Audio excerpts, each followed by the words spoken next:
الحمد للہ وکفا وسلام علی عبادہ الذین اصطفیٰ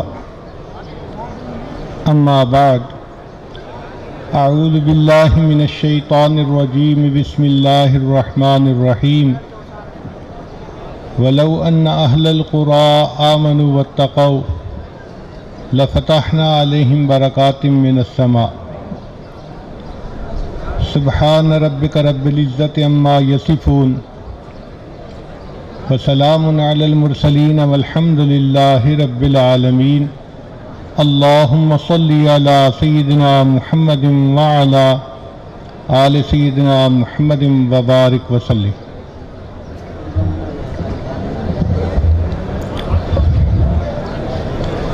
جامعہ خیر المدارس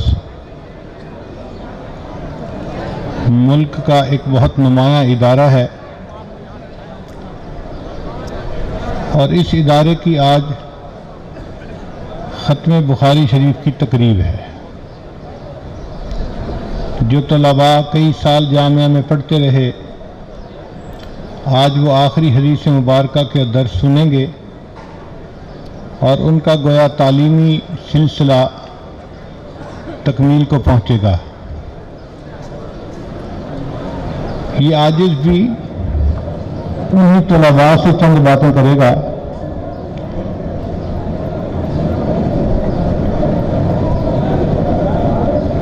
اس دنیا میں مختلف چیزوں سے نفع اٹھانے کے طریقے مختلف ہیں۔ پانی سے نفع لینے کے طریقے اور ہیں، آگ سے نفع لینے کے طریقے اور ہیں، مٹی سے نفع لینے کے طریقے اور ہیں۔ ذہن میں ایک سوال پیدا ہوتا ہے کہ اللہ رب العزت جو اس کائنات کے خالق اور مالک ہیں، جن کے پاس ساری کائنات کے خزانے ہیں، وَلِلَّهِ خَزَائِنُ السَّمَاوَاتِ وَالْأَرْضِ، تو اللہ تعالیٰ کی ذات سے فائدہ لینے کے طریقے کیا ہیں؟ اس بات کو سمجھانے کے لیے ہمارے آقا اور سردار حضرت محمد مصطفیٰ احمد مجتبیٰ صلی اللہ علیہ وسلم دنیا میں تشریف لائے اور نبی علیہ السلام نے یہ بات سمجھائی کہ لوگوں، اگر تم اللہ تعالیٰ کے حکموں کو مانو گے اور احکام خداوندی کے مطابق زندگی گزارو گے تو تم اللہ تعالیٰ کے خزانوں سے سب سے زیادہ نفع لینے والے بندے بن جاؤ گے۔ چنانچہ جو انسان نیکی کو زندگی گزارتا ہے وہ اللہ تعالیٰ کی مزید نعمتوں کا حقدار بن جاتا ہے، اور جو انسان گناہوں کے راستے کو اپنا لیتا ہے وہ اپنے ہاتھوں اپنی زندگی کو برباد کر لیتا ہے۔ ہم اپنے گھروں میں بھی دیکھتے ہیں جو بچہ ماں باپ کی بات کو مانے، اچھی تعلیم حاصل کرے، ماں باپ کا ادب احترام دل میں رکھے تو ماں باپ کے دل اتنے خوش ہوتے ہیں کہ اگر کسی وقت وہ کوئی چیز لینے کی بات کرے تو آدھی بات سنتے ہی ماں باپ تیار ہوتے ہیں کہ ہم آپ کو فلاں چیز لے کے دے دیتے ہیں۔ اور اگر کوئی بچہ ضدی ہو، بات نہ مانتا ہو، پڑھائی میں توجہ نہ دیتا ہو، ماں باپ کے دل دکھاتا ہو، وہ اگر کہے کہ جی مجھے فلاں چیز چاہیے تو ماں باپ اس کی بات سنی انسنی کر دیتے ہیں۔ بالکل اسی طرح جو انسان نیکی کی زندگی گزارتا ہے وہ جب اللہ رب العزت کے در پر آ کر کچھ مانگتا ہے تو اس کی دعا اسی وقت قبول فرما لی جاتی ہے، اور جو بندہ اپنے نفس کی پوجا کرتا ہے، گناہوں بھری زندگی گزارتا ہے، اگر وہ اللہ تعالیٰ سے دعائیں مانگتا بھی رہے تو اللہ تعالیٰ پھر اس کی دعاؤں کو اس طرح پورا نہیں فرماتے۔ لہذا وہ انسان جو اللہ تعالیٰ کے خزانوں سے سب سے زیادہ فائدہ پانے والا ہو، یہ وہ انسان ہے جو شریعت کے مطابق زندگی گزارتا ہے۔ طلباء اپنا دورہ حدیث مکمل کرنے کے بعد اپنے گھروں کو جائیں گے، ان میں سے کچھ ایسے ہوں گے جو مدارس میں پڑھائیں گے، کچھ اپنا روزگار کا سلسلہ شروع کریں گے، تو ان کو زندگی کی حقیقتوں سے واسطہ پڑے گا۔ کئی ایسے بھی ہوں گے کہ جو نیکی تقویٰ پر جمے رہیں گے، اور کچھ ایسے بھی ہوں گے کہ جو پھسلیں گے، کمزوری دکھائیں گے، تو ان کو ایک بات سمجھانی ہے کہ اگر ہم چاہتے ہیں کہ اللہ تعالیٰ ہمیں عزتوں کی زندگی عطا فرمائے تو عزتیں ہمیں شریعت پر عمل کرنے میں ملیں گی، اور اگر ہم شریعت کی خلاف ورزی کریں گے تو ہمیں ذلت کا منہ دیکھنا پڑے گا۔ چنانچہ حدیث پاک میں ہے ان اللہ جعل العزت والوقار لمن تابع امری، کہ جو بندہ میرے حکم کی پیروی کرے گا اللہ نے اس کے لیے عزت اور وقار کو لکھ دیا ہے۔ وجعل الذلۃ والصغار علی من خالف امری، اور جو بندہ میرے حکم کی مخالفت کرے گا اللہ نے اس کے لیے ذلت کو اور چھوٹے پن کو لکھ دیا ہے۔ تو نبی علیہ الصلوۃ والسلام کی پیروی کرنے سے انسان کو عزتیں ملتی ہیں، اور گناہوں کے راستے کو اختیار کرنے سے انسان کو ذلت ملتی ہے۔ اور معاملہ ہمارا ہے کہ ہم کس راستے کو اختیار کرتے ہیں۔ عام طور پر دیکھا یہ گیا ہے کہ ہم ظاہر میں نیکی کی زندگی بھی گزارتے ہیں مگر 100% گناہوں سے توبہ نہیں کرتے۔ تو جب تک ہم 100% گناہوں سے توبہ نہیں کریں گے ہم اللہ کے مقبول بندے نہیں بن سکیں گے۔ اللہ کا مقبول بندہ وہی ہوتا ہے جو 100% گناہوں سے توبہ کر لیتا ہے۔ اس کی مثال آپ یوں سمجھیں کہ اگر شریعت کے اندر کل 100 گناہ ہیں، ایک بندہ 50 گناہ چھوڑ دے ابھی بھی گناہوں کا ارتکاب کرنے والا، 60 چھوڑ دے، 70 چھوڑ دے، 90 چھوڑ دے، 95 چھوڑ دے تو ابھی بھی وہ گناہوں کا ارتکاب کرنے والا ہی کہلائے گا۔ جب تک 100 کے 100 گناہوں سے توبہ نہیں کرے گا وہ بندہ گناہوں سے پاک نہیں کہلائے گا۔ تو ہمیں اللہ تعالیٰ کی اگر مدد حاصل کرنی ہے تو ہمیں 100% گناہوں سے توبہ کرنی پڑے گی، پھر اللہ تعالیٰ کی مدد ہمارے ساتھ ہو جائے گی، پھر اللہ تعالیٰ مدد و نصرت کے خزانے کھول دیں گے۔ فرمایا وَلَوْ أَنَّ أَهْلَ الْقُرَىٰ آمَنُوا وَاتَّقَوْا، اگر یہ بستی دیسوں والے ایمان لاتے اور تقویٰ کو اختیار کرتے۔ تقویٰ کہتے ہیں کہ گناہ سے بچنا، گناہ کے موقع سے بھی بچنا۔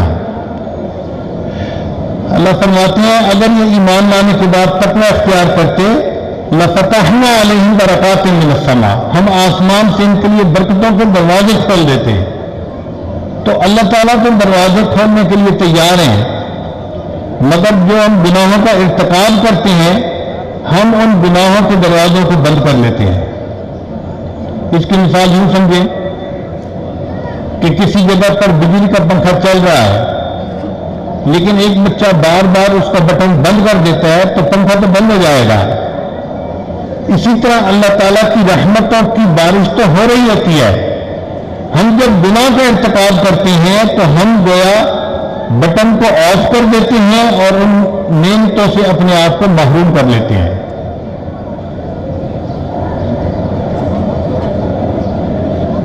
ہمارے مشائخ نے لکھا ہے جو شخص علم اور ارادے سے گناہ کرنا چھوڑ دیتا ہے اللہ تعالیٰ اس کی دعاؤں کو رد کرنا چھوڑ دیتا ہے۔ تو جو بندہ گناہوں کا ارتکاب نہ کرے اس کی دعائیں رد نہیں ہوتی، وہ اللہ تعالیٰ کے ہاں مستجاب الدعوات بندہ بن جاتا ہے۔ تو اپنے آپ کو ہم گناہوں سے بچائیں، سر سے لے کے پاؤں تک جسم کے کسی علم سے بھی گناہ کا ارتکاب نہ کریں، آنکھ، زبان، کان، دل، دماغ، ہاتھ، پاؤں، شرمگاہ، کسی علم سے بھی گناہ کا ارتکاب نہ کریں۔ جب گناہوں سے زندگی پاک ہو جائے گی تو اللہ تعالیٰ کی مدد اور نصرت آپ کے ساتھ ہو جائے گی، پھر اللہ تعالیٰ آپ پر عزتوں کے دروازے کھول دیں گے۔ ایک شخص نبی اسلام کی خدمت میں حاضر ہوا، اے اللہ کے حبیب صلی اللہ علیہ وسلم میں سب سے زیادہ عبادت گزار بننا چاہتا ہوں۔ نبی اسلام نے فرمایا اتق المحارم تکن اعبد الناس، کہ تم اپنے آپ کو گناہوں سے بچاؤ، اللہ کے ہاں سب سے زیادہ عبادت گزار تم بن جاؤ گے۔ تو ہمیں اس پر محنت کرنی چاہیے۔ عزیز طلباء، یہ بات ذہن میں رکھیں کہ اگر آپ نیکی کرنے پر ایک چھٹانک محنت کریں تو گناہوں سے بچنے کے لیے ایک من محنت کرنے کی ضرورت ہے۔ زیادہ محنت اس پر کریں کہ گناہ سرزد نہ ہو، اور اگر گناہ سرزد نہ ہوئے تو پھر اللہ کے ہاں آپ کی قبولیت ہو جائے گی، پھر اللہ تعالیٰ عزتیں بھی دیں گے اور دنیا کے اندر اللہ تعالیٰ آپ کو قبولیت بھی عطا فرمائیں گے۔ اللہ کے ہاں قبولیت حاصل کرنے کا ایک ہی طریقہ ہے جو نبی علیہ السلام نے بتلا دیا کہ انسان نافرمانی سے توبہ کر لے۔ اگر ہم یہ ذہن میں رکھیں کہ ہم نافرمانی بھی کرتے رہیں اور اللہ تعالیٰ اپنی نعمتیں بھی ہمیں لیتے رہیں تو ای خیال است محال است جنون، یہ بے وقوفوں والی بات ہے۔ دنیا میں انسان کو کتنی پریشانی آتی ہے، یہ اکثر و بیشتر گناہوں کا نتیجہ آتا ہے۔ اللہ تعالیٰ فرماتے ہیں ما اصابکم من مصیبت فبما کسبت ایدیکم، کہ تمہیں جو پریشانیاں ملتی ہیں وہ تمہارے ہاتھوں کی کمائی ہوتی ہے۔ اگر ہم گناہوں سے سچی توبہ کر لیں تو اللہ تعالیٰ ہمارے لیے خیر کے دروازے چاروں طرف سے کھول دیں گے۔ اب یہ معاملہ ہمارے اختیار میں ہے کہ ہم نے اپنے آپ کو گناہوں سے کیسے بچانا ہے۔ 5 انگلیاں برابر نہیں ہوتی۔ اگر ہم گناہوں کا ارتکاب کر لیتے ہیں تو اسی دنیا میں ایسے لوگ بھی ہیں آج بھی جو گناہوں سے بچ کے زندگی گزارتے ہیں، اور شاید انہیں قدسی نفوس کی وجہ سے یہ دنیا ابھی تک قائم ہے۔ امام ربانی حضرت مجدد ثانی رحمۃ اللہ علیہ نے اپنے مکتوبات میں لکھا ہے کہ اس امت میں ایسی ہستیاں بھی گزری ہیں، اس امت میں ایسی ہستیاں بھی گزری ہیں کہ 20 سال تک گناہ لکھنے والے فرشتے کو ان کا گناہ لکھنے کا موقع نہیں ملا۔ ایسی ہستیاں بھی گزری ہیں کہ 20 سال تک گناہ لکھنے والے فرشتے کو ان کے گناہ لکھنے کا موقع نہیں ملا۔ اور اس کے بعد انہوں نے اس کے دلیل کے طور پہ حضرت عبداللہ ابن مبارک رحمۃ اللہ علیہ کا ایک واقعہ لکھا ہے، المرأۃ المتکلمۃ بالقرآن، ایک عورت جو قرآن مجید کے الفاظ سے گفتگو کرتی تھی۔ وہ فرماتی ہے کہ میں حج عمرہ کر کے آیا، ایک جگہ تھک کے میں درخت کے سائے کے نیچے لیٹ گیا۔ جب میری آنکھ کھلی تو میں نے دیکھا کہ کوئی اور سوار سواری کے اوپر قریب ہے۔ میں نے السلام علیکم کہا تو جواب میں انہوں نے کہا سلام قولا من رب الرحیم، یعنی سلام کا جواب تو دیا مگر اس کے جواب میں انہوں نے قرآن کی آیت پڑھی۔ وہ کہتی ہیں کہ میں بڑا حیران ہوا۔ بہرحال میں نے اس سے پوچھا کہ بھئی آپ کون اور یہاں کیسے؟ تو ایک عورت کی آواز آئی، اس نے کہا من یضلل اللہ فلا ہادی لہ۔ میں سمجھ گیا کہ یہ راستہ بھول گئی ہے اور اب یہ مجھ سے راستہ پوچھنا چاہتی ہے۔ میں نے اس سے پوچھا کہ آپ کہاں سے آ رہی ہیں؟ اس نے کہا وَأَتِمُّ الْحَجَّ وَالْعُمْرَةَ لِلَّهِ۔ میں سمجھ گیا یہ حج عمرہ کر کے آ رہی ہے۔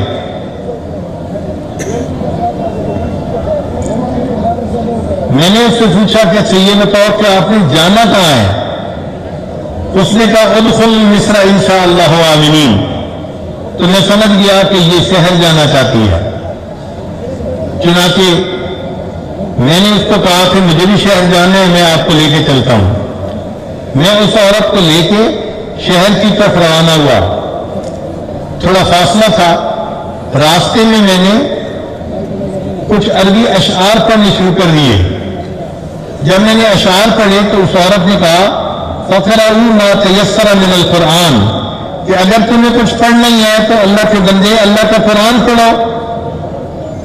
کہتی ہیں مجھے شرم بھی بہت آئی اور میں نے قرآن پاک پڑھنا شروع کر دیا۔ جب شہر قریب آیا تو میں نے اس سے پوچھا کہ شہر میں آپ کا کوئی ہے عزیز اقارب میں سے؟ اس نے کہا المال والبنون زینت الحیات الدنیا. تو میں سمجھ گیا کہ اس کے بیٹے ہیں یہاں پر. میں نے پوچھا اچھا بتائیں آپ کے بیٹوں کے نام کیا ہیں؟ اس نے کہا ابراہیم و اسماعیل و اسحاق. تو میں سمجھ گیا کہ 3 بیٹے ہیں اور ان کا نام ابراہیم، اسماعیل اور اسحاق ہے.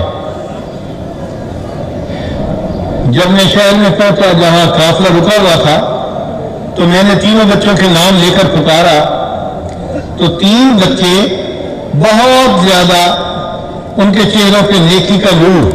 وہ آئے، وہ اپنی والدہ کو تلاش کر رہے تھے. چنانچہ جب والدہ سے ملے تو بہت خوش ہوئے. تو ان کی والدہ نے ان کو کہا وَيُطْعِمُونَ الطَّعَامَ. چنانچہ ان بچوں کے پاس جو کچھ کھانا تھا انہوں نے فوراً پیش کر دیا. وہ کہتے ہیں کہ میں نے بھی کھانا کھایا اور کھانا کھانے کے بعد میں نے ان کا شکریہ ادا کیا. تو جب میں نے شکریہ ادا کیا تو عورت نے آیت پڑھی اِنَّمَا نُطْعِمُكُمْ لِوَجْهِ اللَّهِ لَا نُرِيدُ مِنْكُمْ جَزَاءً وَلَا شُكُورًا. وہ کہتے ہیں کہ بس اب تو میری بس ہو گئی. میں نے اس کے بچوں سے پوچھا کہ یہ کیا مسئلہ ہے؟ تمہاری والدہ جب سے مجھے ملی ہے میری ہر بات کے جواب میں یہ قرآن کی آیت پڑھتی ہے. انہوں نے کہا کہ ہماری والدہ قرآن پاک کی حافظہ ہے، حدیث کی عالمہ ہے اور اس کے دل میں قیامت کے دن اللہ کے سامنے پیشی کا اتنا خوف بیٹھا ہوا ہے کہ پچھلے 20 سال سے قرآن مجید کے سوا کوئی دوسرا لفظ اس کی زبان سے نہیں نکلا.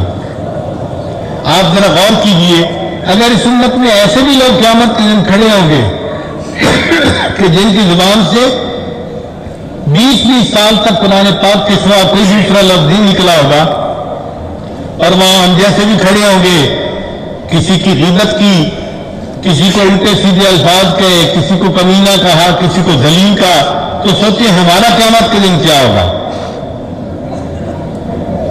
اچھا یہ بات ذہن میں رکھیے کہ جن لوگوں کے 20 سال تک گناہ لکھنے کا موقع نہ ملا، یہ نہیں کہ وہ کوئی فرشتے تھے، نہیں، وہ انسان ہی تھے مگر فرشتہ صفت بن گئے تھے. انہوں نے اپنے نفوس پہ محنت کی اور نفس مطمئنہ پا لیا جس کی وجہ سے وہ گناہوں کا ارتکاب نہیں کرتے تھے. اور اگر بالفرض و تقدیر گناہ ہو جاتا تھا تو جب تک وہ توبہ نہیں کر لیتے تھے ان کو چین نہیں آتا تھا جس کی وجہ سے ان کا گناہ نامہ اعمال میں لکھا ہی نہیں جاتا تھا.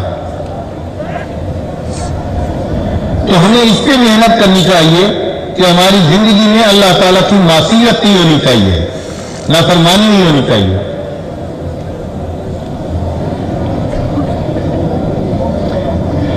ہمارے سلسلہ عالیہ نقشبندیہ کے ایک بزرگ گزرے ہیں حضرت خواجہ عبید اللہ احرار رحمۃ اللہ علیہ. یہ سمرقند کے رہنے والے تھے اور وقت کے بادشاہ بھی ان کے مریدین میں سے تھے. بہت بڑے مشائخ میں سے گزرے ہیں. وہ ایک عجیب بات فرماتے تھے، طلباء ذرا دل کے کانوں سے سنیں اور اس بات کو یاد رکھنے کی کوشش کریں. وہ فرمایا کرتے تھے جس شخص نے جو دن گناہوں کے بغیر گزارا، جس شخص نے جو دن گناہوں کے بغیر گزارا ایسا ہی ہے گویا اس نے وہ دن نبی علیہ السلام کی صحبت میں گزارا ہے. جس شخص نے جو دن گناہوں کے بغیر گزارا ایسا ہی ہے کہ گویا اس نے وہ دن نبی علیہ السلام کی صحبت میں گزارا ہے. تو اس پر محنت کیجئے کہ ہماری زندگی میں گناہ کا ارتکاب ختم ہو جائے، ہم اللہ تعالیٰ کی فرما برداری والی زندگی کو اختیار کرنے والے بن جائیں تاکہ اللہ تعالیٰ کے خزانوں سے فائدہ اٹھانے والے سب سے زیادہ ہم بن جائیں. یاد رکھیں کہ مومن کے لیے اس دنیا میں 2 جگہیں ہیں. اگر یہ اپنے نفس کا غلام بنے گا تو ذلت کی زندگی گزارے گا اور اگر اللہ کا بندہ بن کر زندگی گزارے گا تو عزتوں کی زندگی گزارے گا. جو رب کی پوجا کرے گا وہ امام عالم بن کے زندگی گزارے گا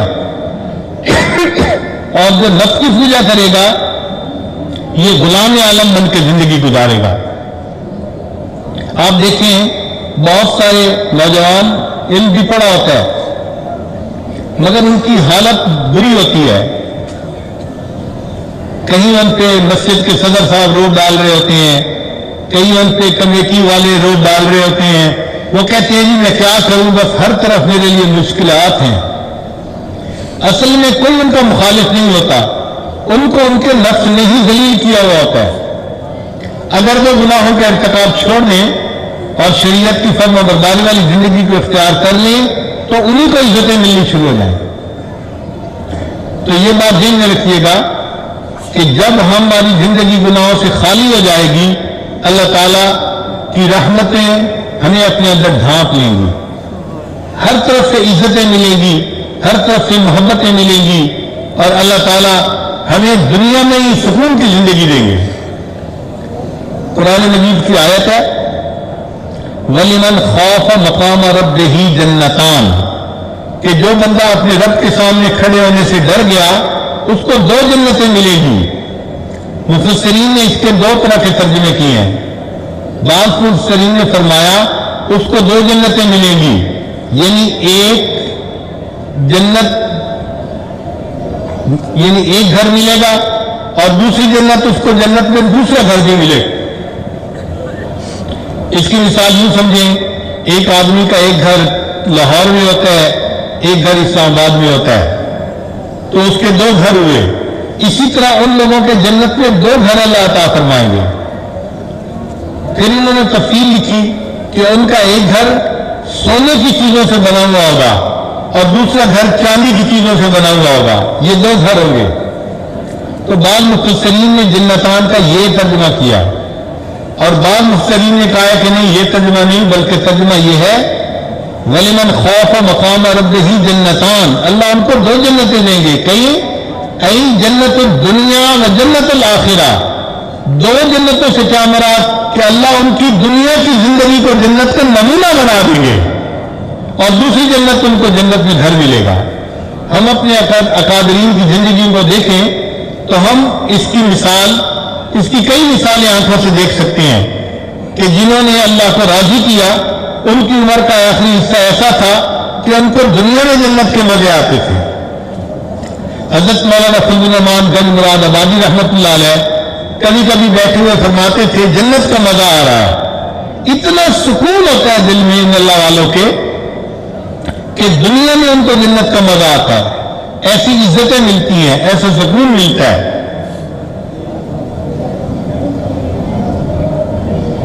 مفتی اعظم پاکستان حضرت مفتی عمر شفیع رحمۃ اللہ علیہ نے لکھا ہے کہ اللہ تعالیٰ نے جس بندے کو آخرت میں جو ٹھکانہ دینا ہو اللہ تعالیٰ اس کا نمونہ دنیا میں اس کو دکھا دیتے ہیں. جس کو جنت میں بھیجنا ہو دنیا میں اس کو ایسا سکون دیتے ہیں کہ وہ خود محسوس کرتا ہے کہ مجھے دنیا میں جنت کا مزہ آ رہا ہے. اور جب گناہ کرنے والا بندہ ہو اس کو دنیا میں ایسی پریشانیاں دیتی ہیں کہ وہ اپنی زبان سے کہتا ہے اس جینے سے تو مر جانا بہتر ہے.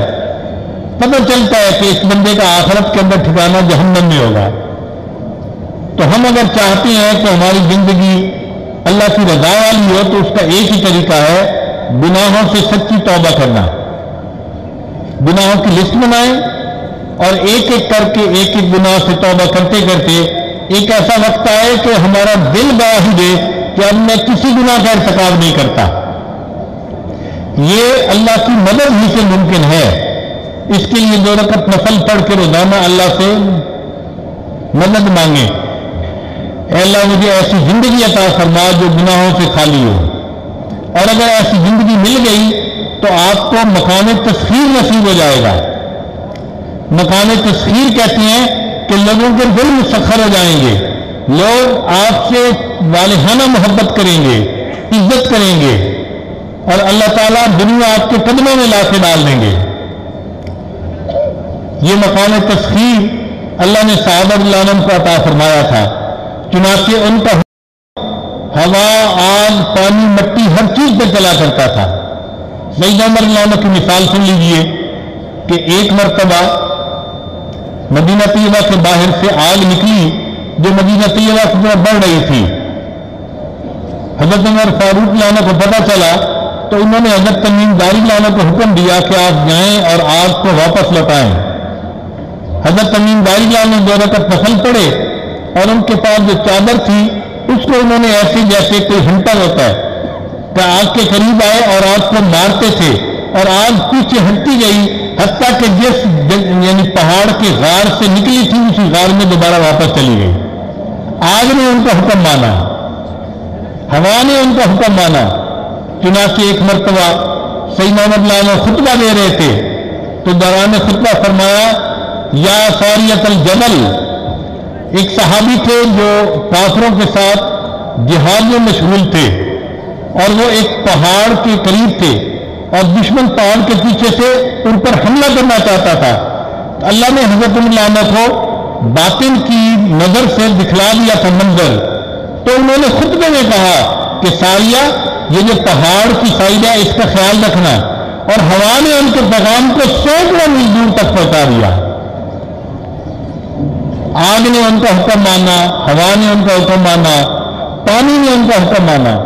چنانچہ جب مصر فتح ہوا تو دریائے نیل کا پانی سال میں خشک ہو جاتا تھا. پھر جب شروع ہوتا تھا تو مقامی لوگ اس سے پہلے کسی نوجوان عورت کو پانی کے اندر ڈالتے تھے. اب جب پانی چلنے کا وقت آیا تو جو مسلمان سپہ سالار تھے انہوں نے امیر المومنین سیدنا عمر فاروق عنہ سے پوچھا خط لکھ کر کہ حضرت مقامی لوگ تو یہ کیا کرتے تھے, مجھے کیا کرنا ہے؟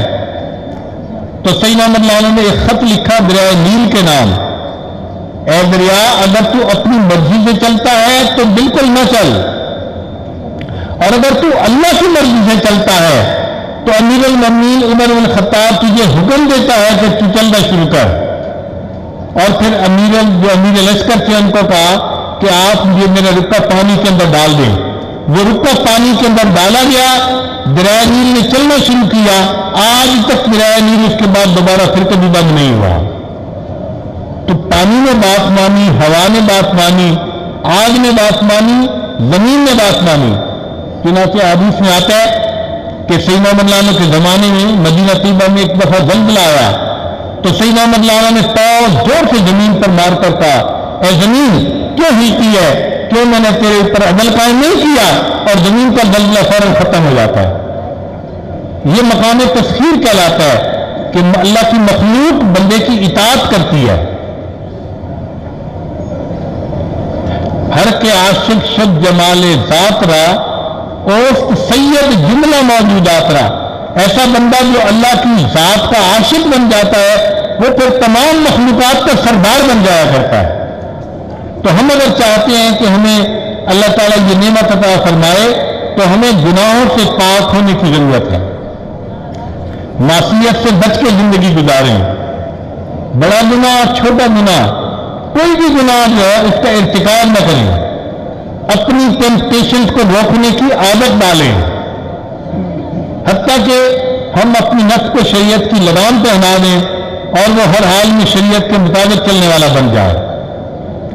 جب یہ مقام حاصل ہوگا تو پھر اللہ تعالیٰ دنیا میں عزتوں کے دروازے کھول دیں گے.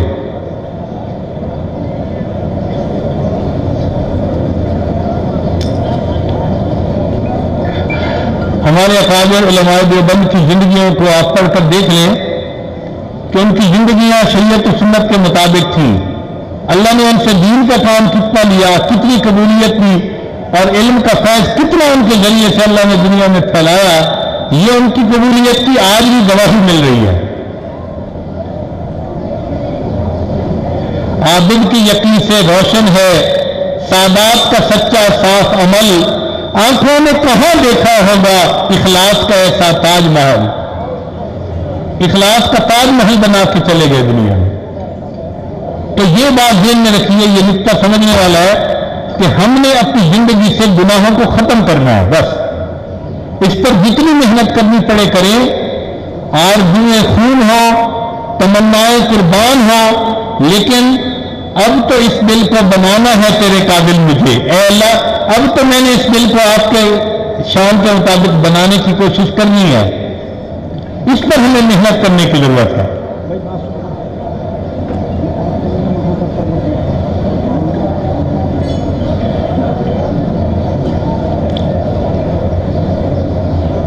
علامہ اقبال نے اچھے شعر لکھے, فرماتے ہیں تیری نگاہ سے دل سینوں میں کانپتے تھے، تیری نگاہ سے دل سینوں میں کانپتے تھے، کھویا گیا ہے تیرا جذبے کلندرانہ۔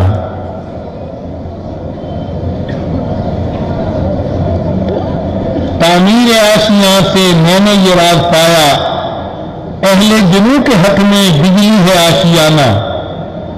اور ایک بڑا قیمتی شعر لکھتی ہے، یہ بندگی خدائی وہ بندگی گدائی، یہ بندگی خدائی وہ بندگی گدائی، یا بندہ خدا بن یا بندہ زمانہ۔ تو جو بندہ زمانہ بنے گا اسے ذلت ملے گی، جو بندہ خدا بن کے زندگی گزارے گا اللہ اسے عزتوں سے نوازے گا۔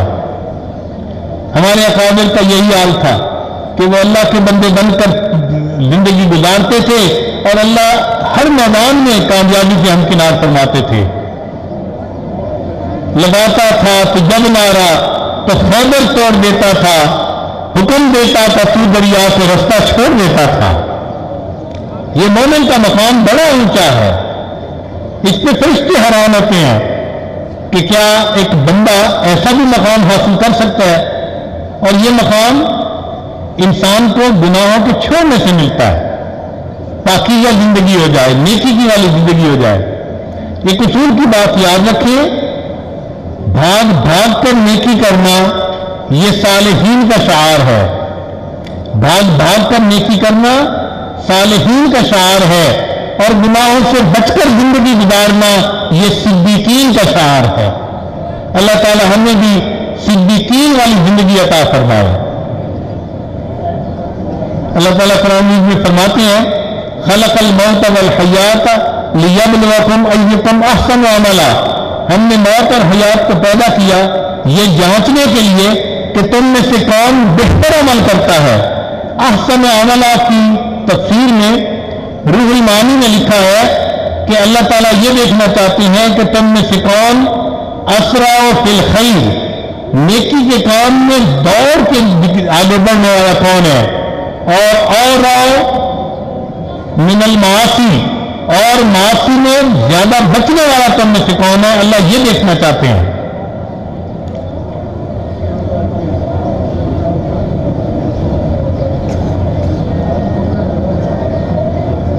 چنانچہ اگر ہماری زندگی گناہوں سے پاک ہو جائے گی تو اللہ تعالیٰ کی طرف سے ہمارے لیے عزتوں کے دروازے کھل جائیں گے، ہماری دنیا بھی بن جائے گی، ہماری آخرت بھی بن جائے گی۔ ہمارے آقا اور سردار نے ہمیں ایسا طریقہ بتایا کہ جس کے ذریعے سے انسان کی دنیا بھی بنتی ہے، آخرت بھی بنتی ہے۔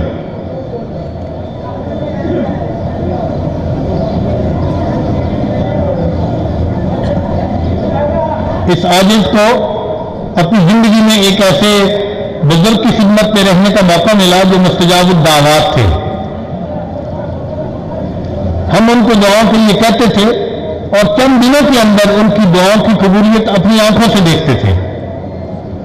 ایک مرتبہ میں یونیورسٹی کے 32 طلباء کو لے کر ان کی خدمت میں حاضر ہوا اور میں نے عرض کیا کہ حضرت یہ نوجوان بچے آئے ہیں اور یہ چاہتی ہیں کہ ان کو خواب میں نبی اسلام کی زیارت نصیب ہو جائے، آپ دعا فرما دیجیے۔ انہوں نے ہاتھ اٹھا کے بس ایک فکرہ بولا، اے اللہ ان تمام نوجوانوں کو اپنے حبیب کا دیدار عطا فرما دے۔ جب ہم واپس گئے تو 3 راتوں کے اندر اندر ان 32 طلباء میں سے ہر ایک نے گواہی دی کہ اللہ نے مجھے اپنے محبوب کا دیدار عطا فرمایا۔ ایک مرتبہ مجھے موقع ملا تو میں نے ان سے پوچھا کہ حضرت آپ کو اللہ نے مستجاب الدعوات بنایا ہے، آپ کو یہ مقام کیسے ملا؟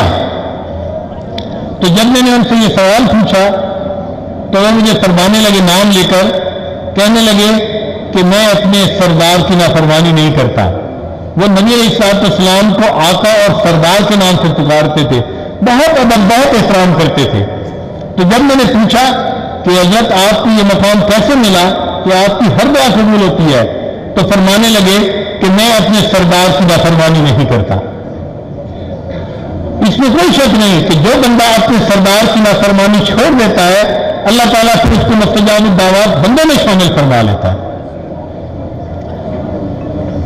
علامہ اقبال نے ایک عجیب شعر کہا، عقل ہے تیری سفر، عشق ہے شمشیر تیری، کہ اے مومن عقل تیری ڈھال ہے، عقل استعمال کر اور شیطان کی چالوں سے بچ، نفس کی مکاریوں سے بچ کے زندگی گزار۔